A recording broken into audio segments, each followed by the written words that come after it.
A primeira coisa que me chama a atenção nesse texto é que Paulo ele diz que uma porta estava diante dele. E quando a Bíblia fala de porta, ela não está falando de madeira, ela não está falando de dobradiça, ela não está falando de maçaneta, ela está falando de acesso, ela está falando de oportunidade, ela está falando de um caminho que se abriu diante de alguém. Paulo ele está dizendo: existe uma oportunidade diante de mim, existe um acesso diante de mim, existe um caminho na minha frente. E aqui começa uma reflexão muito séria, porque nem todo mundo sabe lidar com porta. Tem gente que sabe orar pela porta, mas não sabe perceber quando a porta aparece. Tem gente que pede direção para Deus, só que quando a oportunidade aparece, ela não sabe discernir. E isso é muito perigoso, porque perder uma oportunidade espiritual pode custar muito caro. Efésios capítulo 5, versículo 16, a Bíblia diz: aproveitando as oportunidades porque os dias são maus. Olha o que o texto está dizendo. Não é sobre tempo, é sobre oportunidade, é sobre reconhecer o momento, é sobre saber agir na hora certa, é sobre não desperdiçar aquilo que foi colocado diante de você, porque quem não valoriza a oportunidade perde o momento.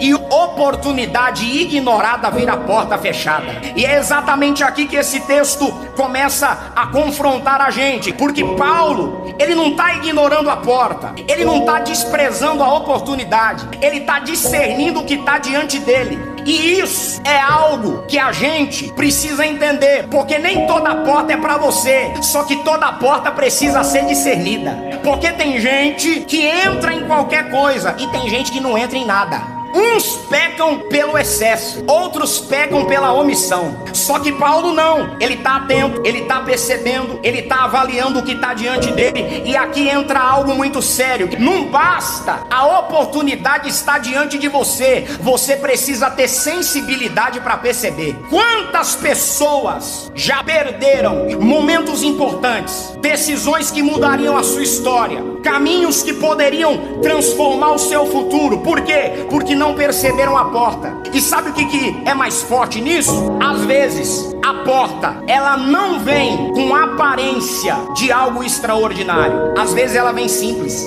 ela vem discreta, ela vem silenciosa. E quem não tem discernimento espiritual passa direto. Apocalipse capítulo 3, versículo 8, a Bíblia diz: eis que diante de ti pus uma porta aberta. A porta estava diante deles, só que ela precisava ser percebida. E não só percebida, a porta ela tinha que ser valorizada. Existe uma diferença entre ver uma porta e entender o valor da porta. Isaías capítulo 55, versículo 6, a Bíblia diz: buscai ao Senhor enquanto se pode achar. Olha a urgência disso, enquanto se pode. Ou seja, existe um momento, existe uma janela, existe um tempo que não pode ser ignorado, porque oportunidade espiritual também tem prazo. Meu Deus.